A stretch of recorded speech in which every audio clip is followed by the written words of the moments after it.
오늘 귀한 시간에 또 말씀을 함께 나누는 가운데 하나님의 은혜가 임하고 또 우리 안에 하나님께서 귀한 말씀으로 함께 하시는 복된 시간 되시기를 예수님의 이름으로 간절히 축원을 드립니다. 우리 오늘 도연이 또 태아 또 동엽이 이렇게 같이 오래간만에 만나게 돼서 너무나 반갑고 또 예배가 더 풍성해져서 너무 좋습니다. 오늘 본문 말씀은 이스라엘 백성들이 광야 40년 생활 중에 이제 요단 동편에 이르게 되었을 때 일어났던 이야기죠. 르우벤 지파, 갓 지파 사람들이 모세와 이스라엘 지도자들에게 찾아와서 이제 우리 지파 사람들은 요단강을 건너지 않았으면 좋겠다 이렇게 이야기합니다. 그래서 이제 좀 작긴 하지만 지도에 보면 이제 가운데 사해가 있고 그리고 그 사해 위쪽으로 요단강이 흐르죠. 그리고 요단강 위에 갈릴리 호수가 있는데 그 사해 위로 쭉 흐르는 강이 하나가 있는데 요단강이죠. 요단강 오른쪽이 요단 동편, 왼쪽이 이제 서편인데 하나님이 이스라엘 백성들에게 주신 땅은 요단 이 강 서편에 있는 땅이죠. 그런데 오늘 성경에 보면은 이제 이스라엘 백성들이 세대 교체가 되어서 이제 가나안 땅을 눈앞에 두고 르우벤 지파와 갓 지파 사람들이 우리는 요단강을 건너지 않았으면 좋겠다. 여기서 좀 살았으면 좋겠다. 이렇게 찾아와서 부탁을 합니다. 왜 르우벤 지파와 갓 지파가 그런 생각을 하게 됐을까? 오늘 본문 말씀 1절에 보니까 이런 말씀이 있어요.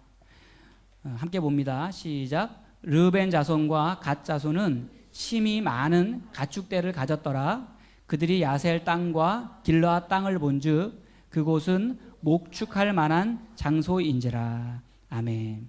르우벤 자손과 갓 자손이 뭐가 많았다 그랬어요? 가축대가 많았다 그랬습니다. 그런데 그 요단 동편에 머물다가 보니까 그 땅에는 목축이 잘 될 땅이었던 거예요. 풀도 많고 그리고 물도 많고 저 호수도 많고 있고 그래서 정말 여기에서 가축들을 키우면 너무너무 잘 될 것 같은 거예요. 그래서 그곳에 머물고 싶다 이렇게 이야기하는 겁니다. 두 가지 이유인데 첫 번째는 그 얘기죠. 많은 가축대를 소유하고 있었다는 거죠. 성경에 그 가축대를 많이 소유하고 있었다라고 하는 그 가축이라는 단어에 해당하는 그 히브리어를 보니까 미크네라고 하는 말인데 이 가축이라고 하는 말은 단순히 가축만을 의미하는 것이 아니라 소유가 많다는 거예요. 소유를 말하는 거예요. 그러니까 르우벤 지파와 갓 지파는 자기들의 재물과 부가 점점점 늘어나면서 지금 머물고 있는 이 상태가 너무 좋은 거예요. 그래서 풀도 많고 물도 넉넉히 있고 여기서 살면 참 좋겠다 이런 생각이 드는 거죠.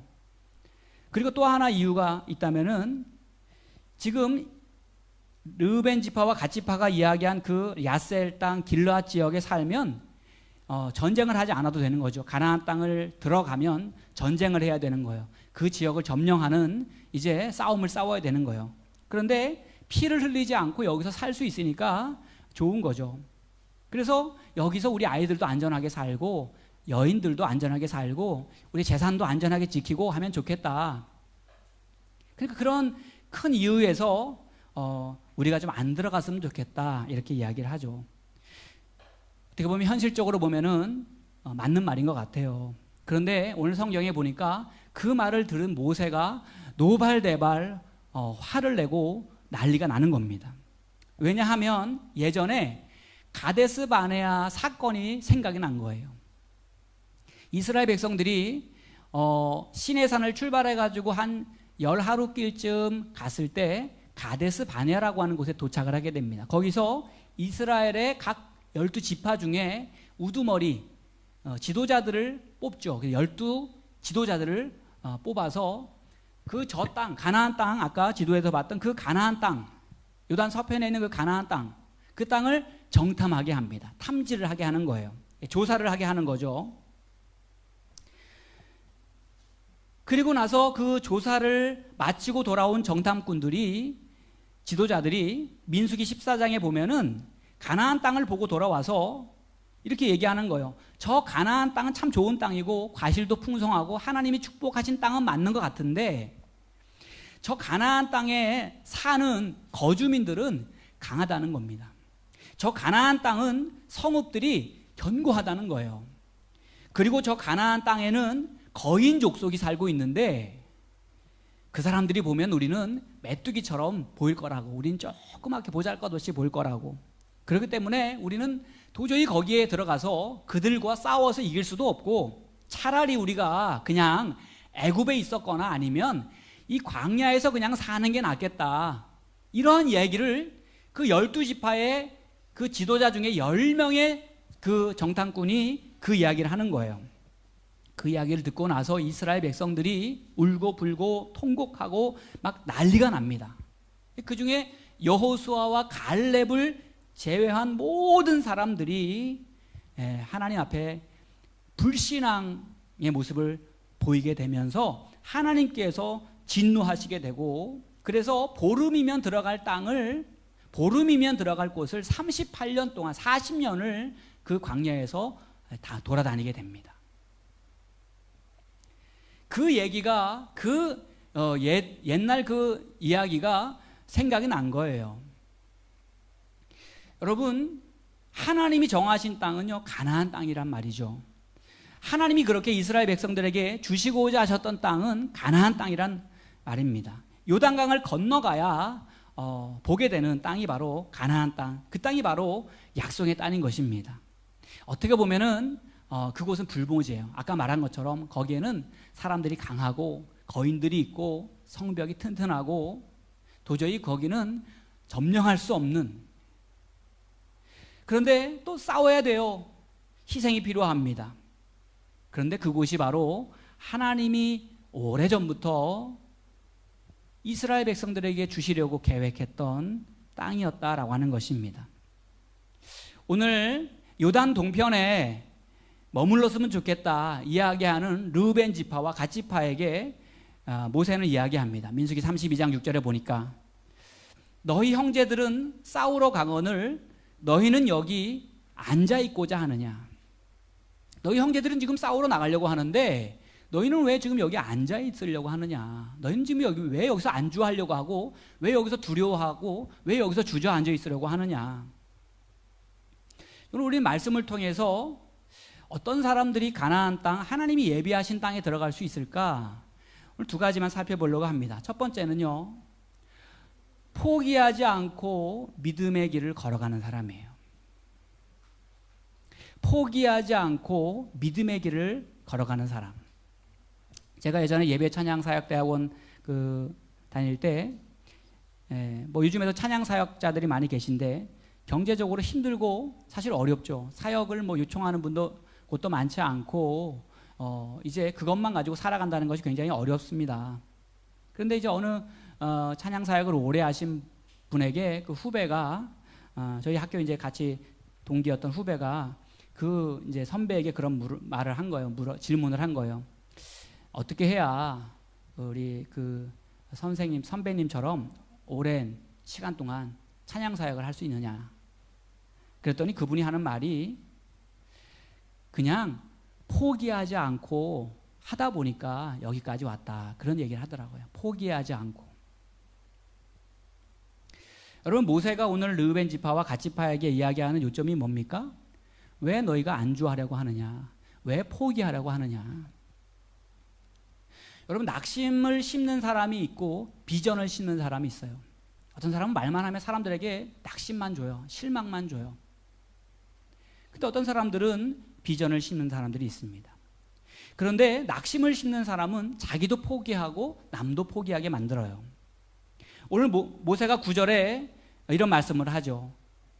그들이 에스골 골짜기에 올라가서 그 땅을 보고 이스라엘 자손을 낙심하게 하여서 여호와께서 그들에게 주신 땅으로 갈 수 없게 하였었느니라. 그때 당시에 가데스 바네아에서 하나님을 믿지 못하고 하나님이 주신 약속의 땅을 향해서 나아가지 못했던 그 사람들, 그 지도자들, 그 사람들이 낙심했더니 그 낙심이 누구에게까지 갔어요? 많은 사람들에게 다 전염이 된 거예요. 가데스 바네아에서 가나안 땅을 두 눈으로 목격하고도 믿음이 없어서 낙심한 사람들, 그리고 남들도 낙심하게 만든 사람들이 있었다라고 하는 겁니다. 어떻게 됐어요? 다 약속의 땅에 들어가지 못했어요. 그 말을 듣고 낙심했던 사람들도 다 광야에서, 오늘 성경에 보니까, 오늘 13절에 보니까 여호와의 목전에 악을 행한 그 세대가 마침내는 다 어떻게 됐다 그랬어요? 끊어졌다, 이렇게 말합니다. 하나님의 그 약속, 하나님의 그 축복의 땅으로 들어가는 그 길이 끊어졌다, 이렇게 말하고 있어요. 여러분, 싸워보기도 전에 포기하면 안 돼요. 제가 1994년도에 신학대학교에 들어갔어요. 그때 우리 원로 목사님 그 경기도 양평에서 목회에서 열심히 하실 때죠. 94년도에 제가 신학교 들어가서 지금까지 사역해 왔는데 그 지나온 시간을 돌아보면 참 어떻게 살아왔나 싶을 정도로 뭐 사역적으로도 그렇고 경제적으로 그렇고 참 많은 어려운 시간들이 있었던 것 같아요. 제가 이렇게 말씀 준비하면서 신학교에 들어가서 대학원 마칠 때까지, 신학대학교 들어가서 대학원 마칠 때까지 제가 이렇게 이사 다닌 것을 세어보니까 7번을 이사를 다녔더라고요. 7번을. 학교 공부하는 시간 동안 7번을 이사를 다녔어요. 그리고 그 목회하는 과정에서 또 4번을 또 이사를 다녔어요. 보니까 뭐 11번을 이제 11번을 이사를 다닌 거예요. 생각해 보니까.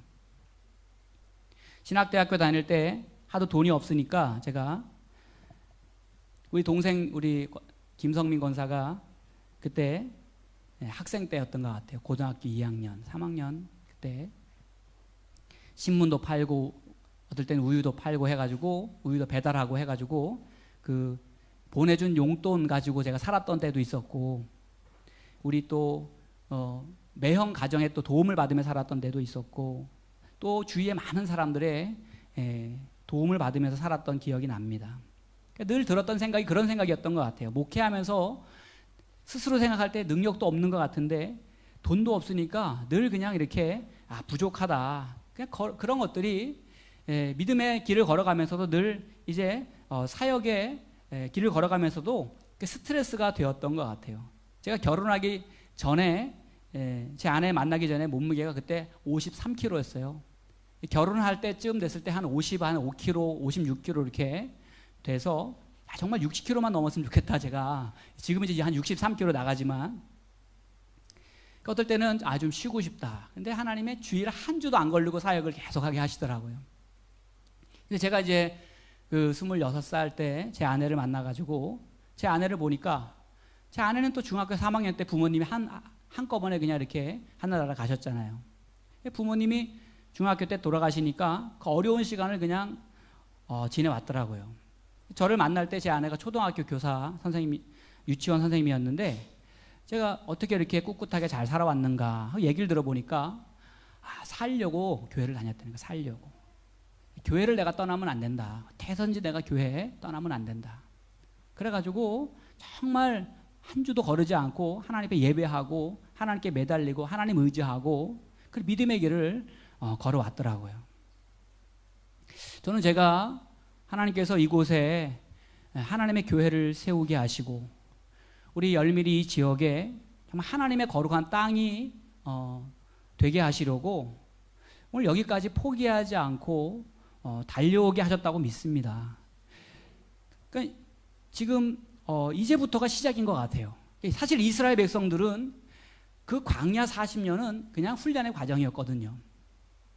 믿음을 세우는 과정이었거든요. 예배를 세우고 그들의 삶 속에 하나님의 법으로 살아가는 방법들을 가르쳐 주시는 그러한 시간이었거든요. 정말 제대로 된 시작은 가나안 땅, 요단강을 건너서 가나안 땅에서부터 그들의 삶이 시작된 것입니다. 이제부터 시작인 거죠. 지금까지 고난의 길, 힘겨운 길, 정말 어려운 길 달려오셨다고 한다면 그리고 지금 하나님께서 내 삶 가운데 함께하고 계심을 믿는다고 한다면 여러분 앞으로 나아갈 여러분의 삶이 가나안 땅이고 약속의 땅이고 믿음의 땅이고 승리의 땅임을 여러분 믿으시기 바랍니다. 어쩌면 거기가 불모지와 같이 보이고 척박한 땅처럼 보일 수도 있어요. 그 그림이 그려지지 않을 수도 있어요. 그런데 하나님이 기뻐하시는 길을 내가 지금 걷고 있다면 최선을 다해서 달려가시기 바랍니다. 최선을 다해서. 하나님께 힘써서 매달려 보지도 않고 포기하면 안 돼요. 정말 믿음으로 하나님 앞에 기도해 보지도 않고 포기하면 안 돼요. 공자의 제자 중에 염류라고 하는 사람이 있습니다. 염류라고 하는 사람이 어느 날 공자 선생님한테 이렇게 고민을 털어놨다 그래요. 선생님이 하신 말씀을 들어보면 선생님이 말씀하신 그 길을 따라가는 게 정말 좋다는 건 내가 알겠는데 공자의 말이 얼마나 좋습니까? 그런데 제 능력이 부족해서 따라가기가 너무 힘에 부칩니다 하고 공자 선생님한테 그 염류가 얘기를 하는 거예요. 그랬더니 공자가 하는 말이, 힘에 부친다는 말은 힘껏 달리다가 쓰러진 사람이나 할 수 있는 말이니라. 그런데 자네는 제대로 달려보지도 않고 미리 안 된다고 마음속으로 선을 긋고 있지는 않은가, 이렇게 이야기해 주었다는 거예요. 힘에 부친다는 말은 정말 내가 입에 거품 물고 달리다가 죽도록 달리다가 쓰러진 사람이 도저히 나는 안 되는구나, 힘에 부친다, 그렇게 이야기해야 된다는 거예요. 달려보지도 않고 정말 내가 죽을 힘을 다해서 내가 쓰러질 때까지 내가 힘을 다해서 내가 애써보지도 않고 힘에 부친다 이야기하지 말아라. 여러분, 신앙생활도 끈기가 있어야 됩니다. 믿음도요, 끈기 있게 믿어야 되는 거예요. 끈기 있게. 죽을 힘을 다해서 해보지 않고 안 된다고 포기하는 사람들이 얼마나 많이 있습니까? 우리말에도 한 우물을 파라 그러잖아요. 하나님의 뜻이라고 하는 확신이 있다면은 하나님의 때가 이를 때까지, 주님이 역사하실 때까지 끈덕지게 가야 되는 겁니다. 조금 내가 좀 편안해졌다고 그 꿈에서 내가 헤매면 안 돼요. 내가 조금 어렵다 그래서 그 꿈이 흔들리면 안 돼요. 믿음의 비전을 내려놓으면 안 됩니다. 조금 지체될 수 있어요. 힘이 들 수 있어요. 그런데 포기하지 말라는 겁니다. 하박국 2장 3절에 보니까 이런 말씀이 있어요. 한번 같이 봉독합니다. 시작. 이 묵시는 정한 때가 있나니 그 종말이 속히 이르겠고 결코 거짓되지 아니하리라. 비록 더딜지라도 기다리라. 지체되지 않고 반드시 응하리라. 아멘. 비록 더딜지라도 뭐 하라 그랬어요? 기다리라. 비록 더딜지라도, 하나님의 말씀하신 그 약속이 비록 더딜지라도, 더딜 때가 있다는 거예요. 좀 안 되는 것 같은 생각이 들 때가 있다는 거예요. 그래도 기다리라는 것입니다. 여러분, 기다린다는 게 얼마나 어렵습니까? 쉽지 않죠. 길에서 보면 뭐 신호등 앞에서 1초만 기다려도 그냥 막 빵빵거리고, 사람들이 막 5분만 늦게 와도 그냥 막 속에서 열불이 막 터지고 나잖아요. 쉽지 않아요. 그런데 99도까지 아무리 기다려도 100도, 1도를 더 기다리지 못하면 소용이 없는 거죠. 지혜로운 농부는 가을이 돼서 추수할 때가 되기 전에 그 열매를 거두려고 하지 않아요. 때를 기다리는 겁니다. 포기하지 말고 믿음의 길을 걸어가시는 저와 여러분 되시기를 축원합니다. 어떤 사람이 가나안 땅에 거합니까? 어떤 사람이 약속의 땅에 거합니까? 또 한 가지는 하나님만을 온전히 믿고 따라가는 사람이에요. 옆에 계신 분하고 한번 인사하겠습니다. 하나님만을 온전히 믿고 살아갑시다. 이렇게 한번 인사하시죠. 하나님만을 온전히 믿고 살아갑시다.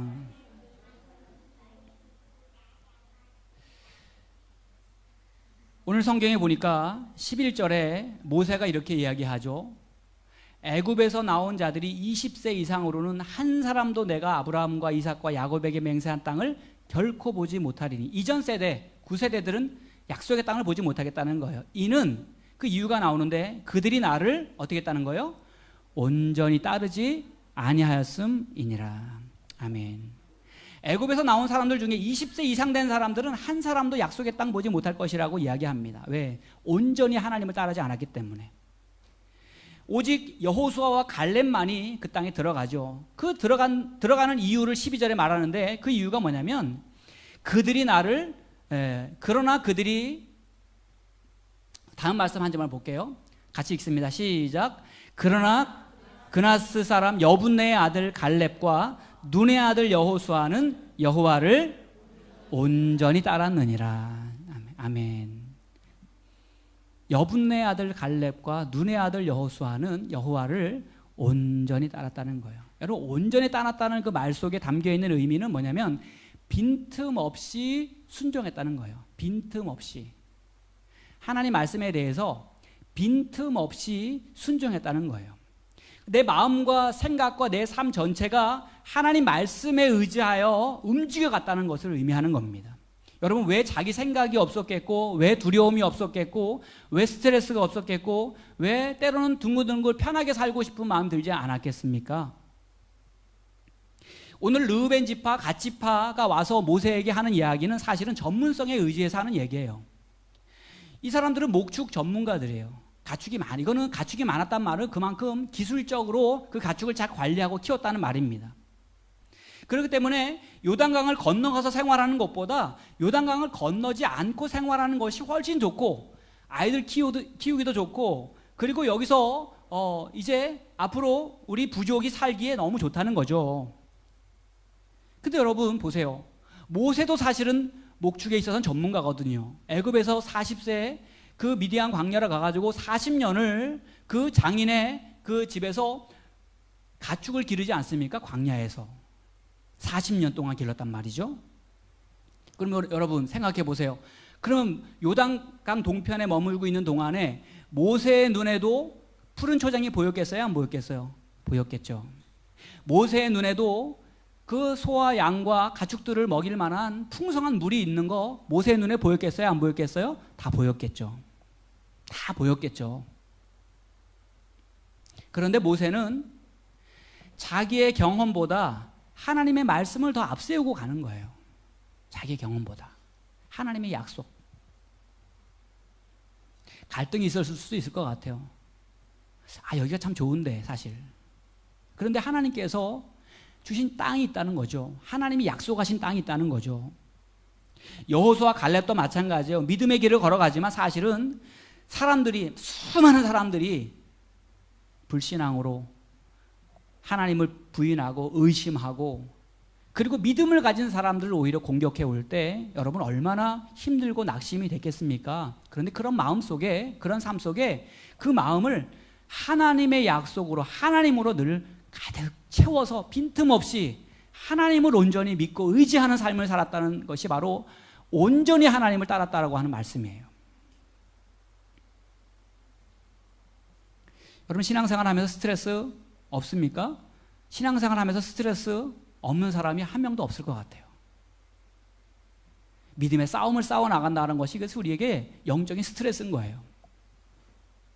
그래서 사도 바울도 거룩한 근심이 있다고 그랬잖아요. 거룩한 근심. 교회를 위한 근심. 하나님의 나라를 위한 근심. 근데 거기에서 우리가 어떻게 내 안에 하나님의 말씀, 그리고 하나님이 나와 함께 하신다고 하는 그 믿음 안에 내 생각과 내 마음을 세워가는가. 투른젤라 파불라라고 하는 식물이 있어요. 투른젤라 파불라라고 하는 식물이 있는데 이 식물은 극한 지역, 염해 지역이나 소금 호수 이런 데서 끄떡없이 잘 자라는 식물이라고 합니다. 그래가지고 이 경상대학교 그 윤대진 교수팀이 생화학과 교수팀인데 이 투른젤라 파불라라고 하는 이 식물의 유전자 조사를 했대요. 조사를 하고 나니까 보니까 결과가 어떻게 나왔냐면 이 투른젤라 파불라라고 하는 식물에는 MYB47 그리고 HKT1, CBL10 같은 스트레스 저항성 유전자들이 많이 증폭되어 있다는 겁니다. 스트레스 저항성 유전자들이. 이 투른젤라 파불라라고 하는 식물은 자기 생명이 극한에 이르렀을 때 자기의 생명을 유지하는 데 관련된 유전자가 이제 내 안에 있다면은, 그 안에, 체내 안에 있다면 그 유전자군을 여러 번을 복제하면서 증폭시킨다는 거예요. 자기 그 식물 안에. 그래서 1424개의 유전자가 그 증폭되어 있는데 그 중에 669개, 거의 700개에 이르는 유전자가 다른 식물들이 증폭하지 않는 유전자라는 겁니다. 식물들이 다 유전자를 이제 증폭해서 번식을 하는데 그 다른 식물들이 증폭하지 않는 669개의 유전자가 있었다는 거예요. 그래서 그 669개의 유전자를 살펴보니까 이 특별히 증폭된 유전자들은 대부분 온도, 습도, 그리고 빛 이런 것들이 적당하지 않는 스트레스 상황에서 적응하도록 도와주는 유전자들이었다는 거예요. 정말 극한 상황에서 자기를 생명을 유지해주고 자기의 그 어려움을 극복할 수 있도록 도와주는 유전자들에 대해서 다른 식물들과 다르게 그 분야에 있는 유전자들을 스스로가 증폭을 했다는 겁니다. 훨씬 더 많이. 여러분, 우리가 광야와 같은 세상을 살아가면서 때로는 세상에 안주하고 싶을 때가 있죠. 포기하고 싶을 때도 있죠. 주저하고 싶은 때도 있죠. 그런데 여러분, 우리 안에 그 믿음의 유전자가 살아있어야 되는 거예요.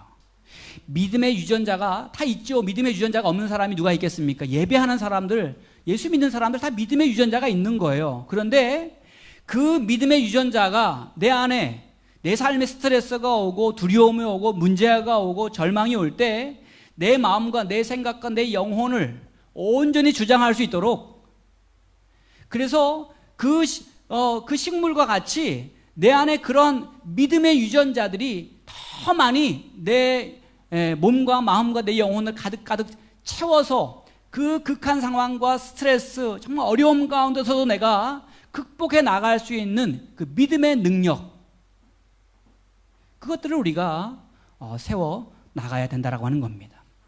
여호수아와 갈렙은 여기에 있어서 탁월한 능력을 가진 거예요. 그렇기 때문에 다른 사람들은 다 안 된다, 못한다, 두렵다, 낙심된다, 애굽으로 다시 돌아가자라고 이야기할 때 다른 말을 하고 다른 생각을 하고 다른 길을 걸어갔던, 하나님만을 온전히 믿고 살아갔던 사람이 바로 여호수아와 갈렙이었다라고 하는 겁니다. 중학교 교사로 지낸 어느 집사님의 이야기를 봤어요. 중학교 아들이 하나 있는데 이분이 교사예요. 학교 교사. 근데 이 아들이 매일같이 방황하고 담배 피고 다니고, 그리고 학교에 일진들 애들하고 어울리면서 막 폭력 사건에 연루돼가지고 매일 막 팥줄소, 경찰서 막 들락날락하고, 그래서 선생님이, 자기 아들이 중학생인데, 자기가 중학교 선생님인데 자기 아들이 그러니 얼마나 괴롭고 힘들었겠어요. 어느 정도인가 하면 학교에다가 아들을 데려다 주면 그 아이가 담을 넘어서 다시 학교를 나오고, 그래서 출석 일수가 돼야 되는데 너무 학교에 많이 빠져가지고 졸업이 안 될 정도로 그렇게 학교를 빠지고, 충동성 부적응 상태. 그래서 너무너무 힘든 거예요. 야, 학교만 잘 다녀주면 좋겠다. 그런 아들을 위해서 교사인 엄마는 늘 기도합니다. 밤잠도 제대로 자지 못하는 거예요. 새벽에 나가서 하나님께 매달리고 울며 기도합니다. 근데 그렇게 기도하고 하나님께 매달리는데 그 아들의 모습이 달라지지 않는 거예요. 하나님 앞에 기도하면서, 하나님 언제까지냐고, 언제까지, 어느 때까지 가야 이게 끝납니까? 하고 하나님 앞에 정말 항변하면서 하나님 앞에 기도했다는 거예요.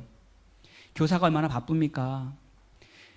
늘 그 바쁜 중에도 아픔을 안고 예배하고 말씀 묵상하고 큐티하고 하나님 의지하고, 그래서 하나님이 이 어려운 순간에도 내 믿음을 보신다 라고 하는 마음을 가지고 그 하나님 앞에 드릴 수 있는 시간들은 다 하나님 앞에 나아가서 예배하는 거예요.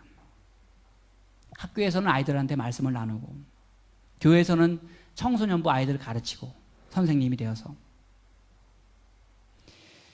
그분의 고백이 그거예요. 그 시간이 너무 길게 느꼈다는 겁니다. 너무 길게.